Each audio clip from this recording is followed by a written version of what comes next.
تشریف آوری کے لمحات قریب ہے، سلمان فارسی کہتے ہیں میں وہاں سے چل پڑا، ایک قافلے کے ساتھ ملا تو قافلے والوں نے پکڑ کے غلام بنا لیا۔ 10 مرتبہ حضرت سلمان فارسی بکے تھے۔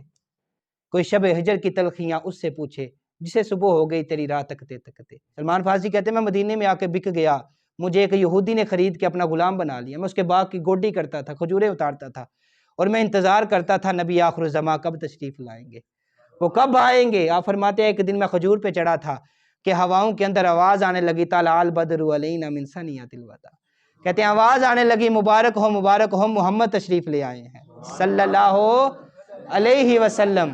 کہتے ہیں میں نے چھلانگ لگائی، دوڑ لگا دی، میرے مالک نے مجھے کہا کدھر جا رہے ہو؟ میں نے کہا یار نوکر تو تیرا ہوں مگر دل کسی اور کا غلام ہے، یہ کسی اور کو مانتا ہے، جانے دو۔ تو آپ علی کو دیکھتے ہیں، وجہ کیا ہے؟ اور میں نے حضور سے سنا ہے النظر الی وجہ علی عبادہ، علی کے چہرے کو دیکھنا بھی عبادت ہے۔ وہ ایسے تھے آپس میں، اس طرح محبت کرنے والے تھے، اس طرح پیار کرنے والے تھے۔ آج کوئی علی کا نام لے اور ابوبکر کو چھوڑ دے وہ بندہ مسلمان نہیں ہو سکتا، کوئی حضرت علی کا نام لے عمر فاروق کو چھوڑ دے، نبی کے جتنے بھی یار ہیں سب سے محبت کرنے کی ضرورت ہے، اور ضروری ہے سب سے محبت کی جائے۔ ایک بندہ ایران سے پڑھ کے آیا، پیر بالا میر رحمۃ اللہ تعالی علیہ، لاہور کے رہنے والے تھے، بڑے پہنچے ہوئے بزرگ تھے۔ ایران سے پڑھ کے آیا، کہنے لگا میں تو اب کسی نے میں کھنگن بھی نہیں دینا، اینا علم حاصل کر رہا ہے، یعنی محبت حسین پاک نہ پیدا ہو گئی ہے۔ پیر بالا میر نے بلایا، فرمایا کیا سیکھ کے آیا ہے؟ کہنے لگا حضور میں سیکھ کے آیا ہوں جو حسین پاک کے مزار کے 40 میل کی حدود میں دفن ہو وہ سیدھا جنت میں جائے گا۔ حسین پاک کا جو مزار ہے اس کے قریب جو بندہ دفن ہوگا وہ سیدھا جنت میں جائے گا۔ پیر بالا میر کہتے ہیں تو کچھ نہیں سیکھا، ہم سے پوچھ اہل بیت کی محبت۔ بالا میر بولے تو فرمایا تو 40 میل کی بات کرتا ہے، حسین کے مزار کے قریب کی بات کرتا ہے، ہم کہتے ہیں دنیا کے دوسرے کونے میں بیٹھا ہو دل میں حسین کا ذکر ہو سیدھا اللہ جنت عطا فرمائے۔ آگے پیر بالا میر بولے، فرمایا کیا محبت کرتے ہو تم، بتاؤ یہ حسین کو شان کیسے ملی؟ کہنے لگا حضرت جی امام حسین کو شان ملی کہ حضور کے نواسے تھے، تو اس وجہ سے جو حسین کے مزار کے پاس دفن ہو سیدھا جنت میں۔ پیر بالا میر بولے، فرمایا یار جو نواسے کے مزار کے پاس دفن ہو سیدھا جنت میں، اور جس کا موڈا نبی کریم کے مونڈے سے ملا اس صدیق کی شان کا عالم کیا ہوگا؟ نواسے کے مزار کے ساتھ دفن ہو تو جنت میں، تو جسے حضور نے اپنے یار کو جس کو مزار میں حضور نے لٹایا صدیق کی شان کا عالم کیا ہوگا، ان کی شان کیسی ہوگی؟ اس طرح ہم محبت کرتے ہیں۔ صدیق اکبر کہتے ہیں عائشہ جب بھی میں دیکھتا ہوں علی کو تو مجھے نبی کی حدیث ہی یاد آتی ہے کہ علی کا چہرہ دیکھنا بھی عبادت ہے۔ میں نے تخیلات میں پوچھا اماں جی آپ ہماری اماں لگتی ہیں تو بتائیں ذرا، صدیق اکبر تو علی کا چہرہ دیکھ کے عبادت کر لیتے، ہم کیا کریں؟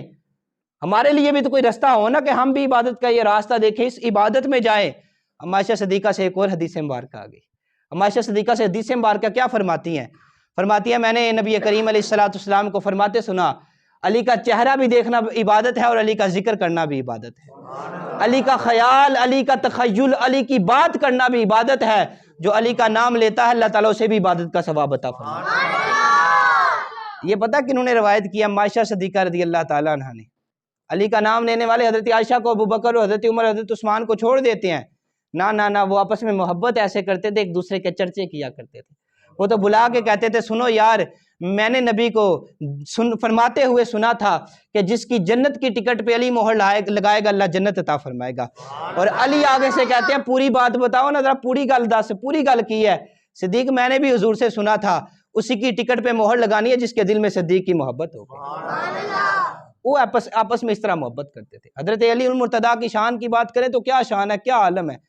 علی کا نام، اور اس نام کا مطلب ہی یہ ہے جس کا ذکر بلند ہو، علی کہتے ہی اس کو ہے کہ جس کا ذکر بلند ہو، اور نبی پاک نے بلند کر کے بتایا کس طرح کیا بلند۔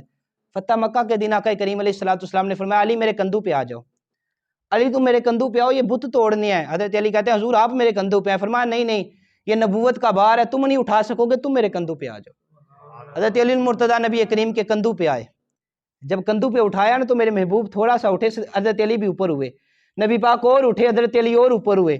آقا کریم جب پورا اٹھ گئے نا حضرت علی بھی پورا اٹھے، فرمایا علی ہاتھ لگاؤ کہاں تک جاتا ہے؟ علی نے ہاتھ لگایا، کہا یا رسول اللہ آپ کی اجازت ہو تو اللہ کا عرش نہ نیچے لے آؤں۔ بات نہیں سمجھے آپ، حضور کے کندھوں پہ ہیں، آقا کریم نے اٹھایا، کہا علی ہاتھ کہاں جاتا ہے؟ کہا یا رسول اللہ ساتوں آسمان پار کر کے اللہ کے عرش تک ہاتھ جا رہا ہے، آپ کی اجازت ہو تو اللہ کا عرش نہ لے آؤں؟ کہا علی رہنے دو، راز کی باتیں ہیں۔ فرمایا علی بت توڑ دو، جب بت توڑے فرمایا علی زمین پہ تشریف لاؤ، حضرت علی نے چھلانگ لگائی، مسکرانے لگے۔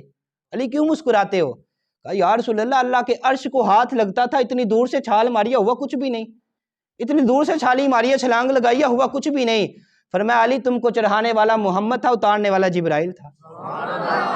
شان علی کی بات، بندہ کیا بات کرے۔ اللہ نے کتنی برکتیں کتنی رحمتیں رکھی ہیں ان کے ذکر میں بھی، اور ان کا ذکر کرنا بھی عبادت ہے، ان کا نام لینا بھی عبادت ہے۔ اللہ تعالیٰ نے اس قدر حضرت علی کو شان عطا فرمائی تھی۔ آقا کریم علیہ السلام کے صحابہ کہتے ہیں کہ نبی کریم کے ساتھ ہم جا رہے تھے، کچھ صحابہ آگے تھے کچھ پیچھے تھے، حضور نے فرمایا سب کو اکٹھے کرو سب۔ تو اللہ کے نبی علیہ السلام نے حضرت علی کا ہاتھ پکڑا اور ہاتھ پکڑ کے فرمایا لوگوں گواہی دیتے ہو کہ میں تمہاری جانوں سے قریب ہوں؟ کہا یا رسول اللہ قرآن کہتا ہے آپ ہماری جانوں سے قریب ہیں، ہم بھی گواہی دیتے ہیں۔ اللہ کے محبوب نے 3 مرتبہ گواہی لی۔ جب 3 مرتبہ گواہی لی نا تو علی کا ہاتھ پکڑ کے بلند کیا، فرمایا جو مجھے اپنا مولا مانتا ہے علی کو بھی اپنا مولا مان لے، جس کا میں مولا اس کا علی مولا۔ امام نووی رحمۃ اللہ تعالی علیہ آپ نے تفسیر نووی کے اندر 20 معنی بیان کیے مولا کے۔ آپ نے فرمایا مولا کا معنی دوست بھی ہوتا ہے، یار بھی ہوتا ہے، حبیب بھی ہوتا ہے، ولی بھی ہوتا ہے، اور اس کو بھی مولا کہتے ہیں جس کے در سے ولایت بانٹی جاتی ہے۔ حضرت علی کا در وہ در ہے، آج تک اگر کسی کو مقام ملا ہے تو سیدہ پاک زہرا کے گھر سے ملا ہے، آج تک کسی کو مقام ملا۔ اور میں تو یہاں تک کہتا ہوں کہ تب تک کوئی تن مسلمان نہیں ہو سکتا جب تک 5 تن کو نہ مان لے۔ جس کو بھی مقام ملا نا، ہم قادری ہیں، قادری غوث پاک کے مرید ہیں، 11ویں والی سرکار رحمۃ اللہ تعالی علیہ۔ غوث پاک پتہ کون ہے؟ غوث پاک فرماتے ہیں میرا قدم ہر ولی کی گردن کے اوپر ہے، جتنے ولی غوث پاک کے بعد آئے ہیں فرماتے ہیں سب کے گردن کے اوپر میرا قدم ہے، اور ہر ولی نے منظور کیا ہے، مانا ہے ہر ولی نے۔ اور غوث پاک کی گردن پہ حضرت امام حسن اور حسین کا قدم ہے، ان کی گردن پہ سیدہ فاطمہ علی کا قدم ہے، اور ان کی گردن پہ حضرت علی المرتضیٰ شیر خدا آقا کریم علیہ السلام کا قدم ہے۔ پھر نبی پاک نے اعلان کیا لوگوں جو مجھے اپنا مولا مانتا ہے علی کو بھی مولا مانے۔ ہاتھ اٹھائے کہا مالک جو مجھے مولا مانے علی کو مولا مانے تو اسے اپنا ولی بنا لے، اسے یار بنا لے، جو علی کی عزت کرے مالک تو اس کو عزت والا بنا دے، جو علی سے محبت کرے اس کی محبت بڑھا دے، اور مالک جو علی کے ساتھ بغض رکھے اسے دنیا میں ذلیل کر دے۔ صحاح ستہ کتاب ہے جو اہل سنت کی معتبر کتابیں ہیں، صحاح ستہ، ان میں ایک حدیث مبارک ہے۔ صحابہ فرماتے ہیں جب ہم نے پہچان نہ ہوتا کہ بندہ مومن ہے یا منافق ہے، کننا نعرف المؤمن بحب العلی ونعرف المنافق ببغض العلی جی، فرماتا ہے جب ہم نے دیکھنا ہوتا بندہ مسلمان ہے کہ منافق ہے، ہم علی کا ذکر چھیڑ لیتے تھے۔ کس کا ذکر ہے؟ جس کا ذکر میں نے چھیڑا اور آپ کے چہرے مسکرا رہے ہیں، اس علی کا ذکر چھیڑتے تھے۔ اور کیا ہوتا تھا؟ صحابہ کہتے ہیں جو علی کا ذکر سن کے جھوم جاتا تھا ہم کہتے تھے پکا مومن ہے، اس کے ایمان کی گواہی دیتے تھے، اور جو علی کا ذکر سن کے نہیں تھا نہ جھومتا ہم کہتے تھے اس بندے کے دل میں کوئی نہ کوئی کھوٹ ہے، ایمان مضبوط نہیں ہے۔ اور خود حضرت علی کیا فرماتے تھے؟ حضرت علی فرماتے تھے میں مومن کی اگر گردن بھی اتار دوں تو مومن میرے ساتھ نفرت نہیں کرے گا۔ حضرت علی کا فرمان ہے، فرمایا مومن کی گردن بھی اتار دوں جس کے دل میں ایمان ہوگا میرے ساتھ نفرت نہیں کرے گا، اور منافق کو میں دنیا کے خزانے بھی دے دوں پھر بھی میرے ساتھ محبت نہیں کرے گا، کیونکہ ہو ہی نہیں سکتی محبت ان کے دل میں، منافقوں کے دلوں میں۔ صحابہ سے اہل بیت سے وہی محبت کرتا ہے جس کا ایمان سلامت ہے۔ اور یقین جانے آج کے دور میں اس قدر فتنے ہیں، کوئی صحابہ کے بارے میں بکواس کر رہا ہے، کوئی اہل بیت کے بارے میں، کوئی اولیاء کے بارے میں، کوئی اللہ کے نیک بندوں کے بارے میں، کوئی طرح طرح کی، کوئی کہتا ہے اذان سے پہلے درود نہیں پڑھنا، اذان کے بعد نہیں پڑھنا، کوئی کچھ کہتا ہے کوئی کچھ کہتا ہے۔ ہم پھر بھی کہتے ہیں رہے گا یوں ہی ان کا چرچا رہے گا، پڑے خاک ہو جائیں جل جانے والے، ہم کہتے ہیں یہ یوں ہی چرچا رہنا ہے۔ اور یقین جانے میں نے بچپن میں دیکھا تھا ہمارے گاؤں میں چھوٹا سا، یہ ہمارے اسی گاؤں میں چھوٹا سا میلاد کا جلوس نکلتا تھا، اب جس طرح میلاد آتا ہے جلوس بھی بڑھتا جاتا ہے۔ یہ اللہ کی برکت ہے نا، اللہ رحمتیں نازل کرتا ہے، اللہ بڑھا دیتا ہے حق کو۔ حضرت علی المرتضیٰ کی بات کریں اور خیبر کی بات نہ کریں، ایسا تو نہیں نہ ہو سکتا۔ حضرت علی المرتضیٰ کوفے میں جب رہتے تھے آخری وقت، اب آپ کا میرے بھی آخری لمحات آخری بات کر رہا ہوں، حضرت علی المرتضیٰ شیر خدا آپ نے تمام دوستوں کی دعوت کی، اور روایات میں ملتا ہے یہ آخری دعوت تھی جو آپ نے دوستوں کی تھی، اس کے بعد دنیا سے پردہ فرما گئے۔ سارے دوستوں کو بلایا، ایک نوجوان آیا، وہ کہتا ہے میں حضرت علی کو پہچانتا نہیں تھا، نام بڑا سنا تھا، میں نے سنا تھا کہ 80 من کا دروازہ علی نے اپنے ہاتھ میں پکڑا تھا، میں نے سنا تھا کہ علی نے کھبے ہاتھ سے بائیں ہاتھ سے 80 من کا دروازہ اکھاڑ کے ہاتھ میں پکڑا تھا، پر میں پہچانتا نہیں تھا۔ کہتے ہیں میں دیکھ رہا تھا، میں پوچھ رہا تھا یار علی کون ہے؟ بتانے والے کہتے ہیں جس کا چہرہ سب سے زیادہ چمک رہا ہے اسے علی کہتے ہیں، جس کے چہرے پہ نور نظر آ رہا ہے اسے علی کہتے ہیں، جس کی سفید داڑھی ہے اسے علی کہتے ہیں۔ وہ نوجوان کہتے ہیں علی کے پاس گیا تو میں نے دیکھا حضرت علی اخروٹ توڑ رہے تھے، اخروٹ نہیں ٹوٹتا تھا، علی اخروٹ توڑ رہے تھے اور اخروٹ نہیں ٹوٹتا تھا۔ وہ نوجوان مسکرانے لگا، علی فرماتا ہے کیوں مسکراتا ہے؟ ڈر گیا، کہتا ہے حضور معاف کر دے۔ فرمایا کیوں مسکراتے ہو، بتاؤ تو صحیح۔ حضور ڈر گیا ہوں، معاف کر دے، نہیں بتا سکتا۔ خود علی بولے، فرمایا میں بتاتا ہوں، تو کیوں مسکرا رہا ہے؟ اور تو نے سوچا کہ جس علی نے خیبر کا دروازہ توڑا تھا آج اس علی سے اخروٹ نہیں ٹوٹ رہا؟ کہتا ہے حضور ایسے ہی بات ہے، اسی طرح سوچا ہے۔ فرمایا وہ میں نے خیبر کا دروازہ ایمان کی طاقت سے توڑا تھا، تو اس خیبر کی بات کرتا ہے، بتا آج کوئی خیبر ہے؟ آج بھی علی جا کے خیبر توڑ کے بتا سکتا ہے۔ کہا تو یہ سوچتا ہے، وہ میں نے ایمان کی طاقت سے جو محبوب نے طاقت عطا فرمائی تھی، اور پتہ ہی نہیں کہ ایمان کیسے مضبوط تھے۔ حضرت علی المرتضیٰ کی تاریخ اٹھا کے دیکھے، آپ نے کبھی نماز جو ہے وہ چھوڑی نہیں تھی۔ علی بندہ ساری زندگی کرتا رہے، نماز پڑھے نہ۔ اللہ کے محبوب نے کیا فرمایا؟ جدھر میرا علی ادھر قرآن، جدھر قرآن ادھر علی۔ ایک بندہ ساری رات قرآن پڑھتا رہے، دل میں علی کی محبت نہ ہو، قبول نہیں ہے۔ ساری رات علی کرتا رہے، علی کرتا رہے، دل میں قرآن نہیں ہے، قبول نہیں ہے۔ قبول تب ہی ہوگا جب سجدے میں سر رکھ کے کہیں گے مالک ہم نے علی کی سنت کو ادا کرتے ہوئے دل اپنا تیری بارگاہ میں رکھ دیا ہے۔ کسی نے پوچھا علی بتاؤ ذرا کبھی خدا کو دیکھا ہے؟ کبھی خدا کو؟ تمہارے نبی نے کہا ہے، بندہ وہ آیا نا، بندہ یہودی تھا، تمہارے نبی نے کہا ہے جب بندہ نماز میں کھڑا ہوتا ہے گویا وہ اپنے خدا کو دیکھتا ہے۔ بخاری شریف کی حدیث مبارک ہے۔ اللہ کے محبوب نے فرمایا جب نماز میں آتے ہو تو یوں سوچا کرو جیسے خدا کو دیکھ رہے ہو۔ کہا یا رسول اللہ اگر نہ سوچ سکیں پھر کیا کریں؟ فرمایا پھر اتنا سوچ لیا کرو خدا تو تمہیں دیکھ رہا ہے۔ اس کی بارگاہ میں علی بتاؤ تم نے کبھی خدا کو دیکھا؟ تمہارے نبی تو کہہ گئے جب وہ بندہ نماز میں کھڑا ہو تو اللہ کو دیکھتا ہے۔ علی فرماتے ہیں کبھی کی بات کرتے ہو، میں تو تب تک دوسرا سجدہ نہیں کرتا جب تک خدا کو نہیں دیکھ لیتا۔ تب تک دوسرا سجدہ ہی نہیں کرتا جب تک خدا کو نہیں دیکھ لیتا۔ حضرت علی المرتضیٰ شیر خدا ایک جنگ میں تھے، تیر لگ گیا پنڈلی میں، جب تیر لگا نا تیر نکالنے لگے درد ہوتی تھی۔ ایک بندہ کہتا ہے رکو ذرا نماز کا وقت آنے دو پھر تیر نکالیں گے۔ نماز کا وقت آیا، علی نے نماز شروع کی، تیر نکال لیا۔ جب نماز فارغ ہوئے نماز سے فرمایا یار میرا تیر کدھر گیا؟ وہ جڑا تیر لگا سی وہ کدھر گیا ہے؟ کہتے ہیں حضور آپ نماز میں تھے ہم نے کھینچ لیا، درد نہیں ہوئی؟ فرمایا جب بندہ خدا سے باتیں کر رہا ہو پھر درد نہیں ہوتی۔ ساری زندگی علی بندہ کرے، بندہ سجدے میں علی کو ماننا ہے تو سجدے میں آ کے مانے بندہ۔ اس طرح نعرے لگانے سے علی کی محبت دل میں پیدا نہیں ہوتی۔ حضرت علی المرتضیٰ چاہتے تو جب آقا کریم علیہ السلام سے سورج واپس منگوایا تھا تب کہہ سکتے تھے حضور قضا بھی پڑھ لیتا ہوں، نبی پاک نے بھی کہا تھا، مگر انہوں نے کہا تھا یا رسول اللہ نہیں، نوکر آپ کا ہوں، نماز ادا ہی پڑھوں گا۔ انہوں نے اس لیے کہا تھا کہ بعد میں میرا نام لینے والے یہ نہ کہیں کہ علی نے بھی چھوڑی تھی، ہم بھی چھوڑ لیتے ہیں، خیر ہے کوئی بات نہیں ہے۔ مگر علی نے ساری زندگی اللہ کی عبادت کی ہے، ساری زندگی اللہ کی بارگاہ میں سجدہ کیا، قرآن پڑھا ہے۔ ہم نیک بندوں کا ذکر کرتے ہیں، اللہ کے ماننے والوں کا ذکر کرتے ہیں تو ہم ان کی سیرت پہ بھی عمل کریں، ہم ان کے طریقہ کار پہ عمل کریں، مساجد کو آباد کریں۔ وہ اللہ کے نیک بندے تھے، اللہ سے محبت کرتے، اللہ کے قرآن سے محبت کرے، اللہ کا ذکر کرتے تھے۔ حضرت علی کی شان کیسی ہے؟ جب آپ گھوڑے پہ سوار ہوتے تھے نا، قرآن کی بات میں آپ سے چھیڑتا ہوں ذرا، ہم نے کب سے قرآن کھولا ہے، کب سے پڑھا ہے، سوچنے کی بات ہے۔ میں بھی سوچتا ہوں آپ بھی سوچیں، ہم نے کب قرآن کھولا، کب آخری ایک دفعہ کا ذکر ہے جب ہم نے قرآن کھولا ہو؟ اقبال رحمۃ اللہ تعالی ایسے نہیں ہم سے شکوہ کر کے چلے گئے، آپ نے بہت بڑا شکوہ کیا ہے۔ اب فرماتا ہے جب کسی نے مجھ سے پوچھا تھا نا کہ یہ کتاب کون سی ہے جس کے اوپر جو بڑی گرد و غبار اور بڑا جو ہے وہ دھول مٹی پڑی ہے، اقبال کہتے ہیں شرم سے سر چک گیا کلام خدا کہتے کہتے۔ کسی نے پوچھا اقبال یہ کتاب کون سی ہے یار جس کے اوپر بڑی مٹی پڑی ہے، دھول پڑی ہے، کوئی کھولتا ہی نہیں اس کو؟ میں نے ایک بچے کی کہانی پڑھی ہے، ہو سکتا ہے کسی نے فرضی کہانی بنائی ہو۔ ٹیچر نے نا سوال کیا بچوں سے کہ تم اپنی قیمتی چیزیں کہاں چھپاتے ہو؟ کسی نے کچھ کہا، کسی نے کچھ کہا، کسی نے کچھ، کسی نے کچھ۔ ایک بچہ کہتا ہے میں قرآن کے اندر اپنے پیسے رکھتا ہوں۔ ٹیچر کہتا ہے یار قرآن کے اندر کیوں رکھتا ہے؟ کہتا ہے مجھے پتہ ہے نہ کبھی ماں باپ نے قرآن کھولنا ہے نہ میرے پیسے چوری ہونے ہیں، مجھے پتہ ہے میرے گھر میں کسی نے قرآن کھولنا ہی نہیں، یہ مجھے سب سے زیادہ محفوظ اور سیف جگہ نظر آتی ہے۔ یہ حالت تو نہیں ہماری۔ حضرت علی کا ذکر سننے والے سنو ذرا علی کی شان کیا ہے۔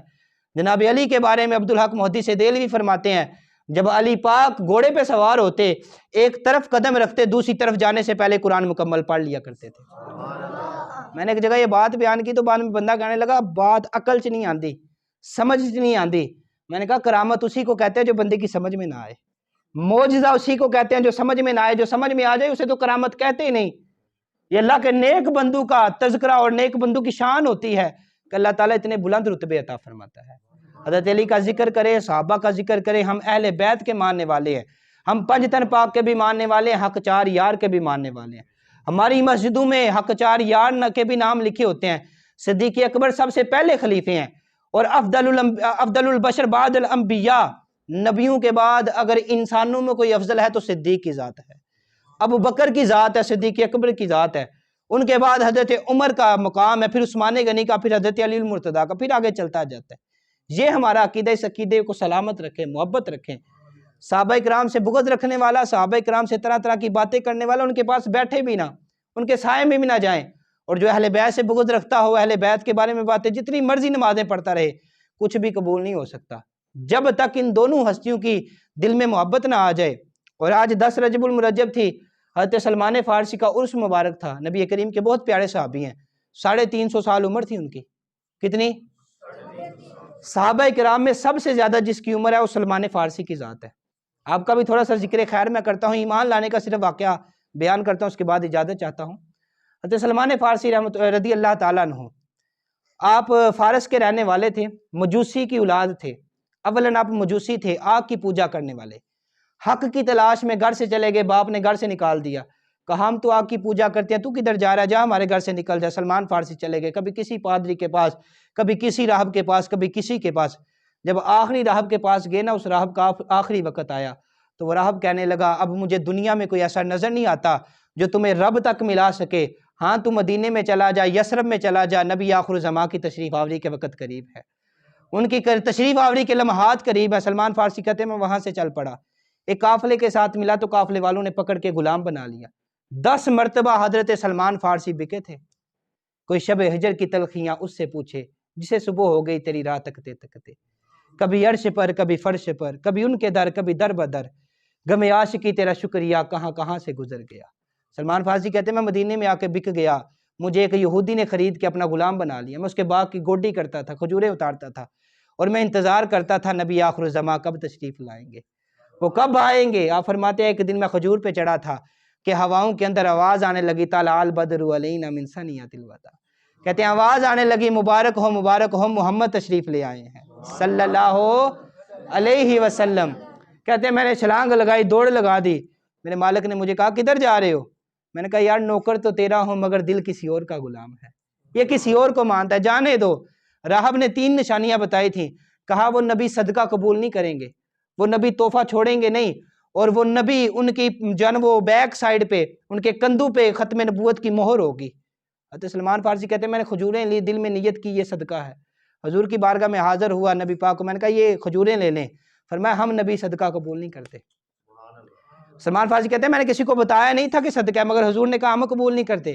کچھ دن گزرے، پھر کھجوریں لی حضور کی بارگاہ میں حاضر، یہ لے لیں کھجوریں۔ اس دن دل میں نیت تھی کہ تحفہ ہے، نبی پاک نے قبول کی، کہا ہم نبی ہیں، ہم تحفہ رد نہیں کرتے۔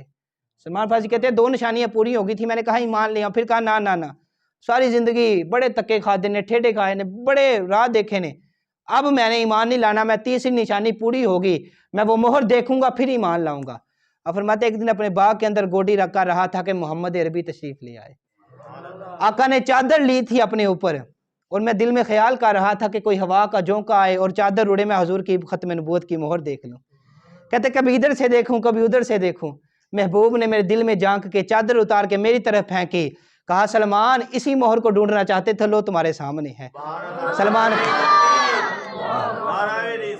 یا رسول اللہ یا رسول اللہ یا تاجدار ختم نبوت زندہ باد تاجدار ختم نبوت زندہ باد لبیک لبیک یا رسول اللہ لبیک لبیک لبیک یا رسول اللہ لبیک لبیک لبیک یا رسول اللہ۔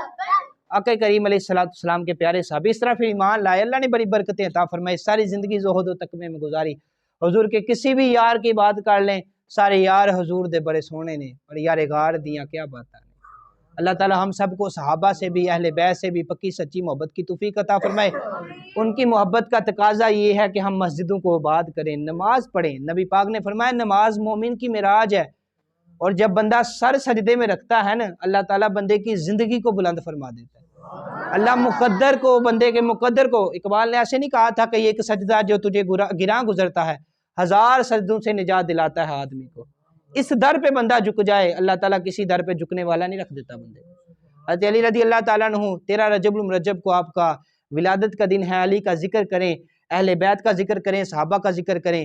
اللہ تعالیٰ ہم سب کو نبی کریم کے صحابہ اور اہل بیت سے پکی سچی محبت عطا فرمائے، ہم سب کی حاضری اپنی بارگاہ میں قبول فرما کے ذریعہ نجات بنائے۔ وما علیہ الا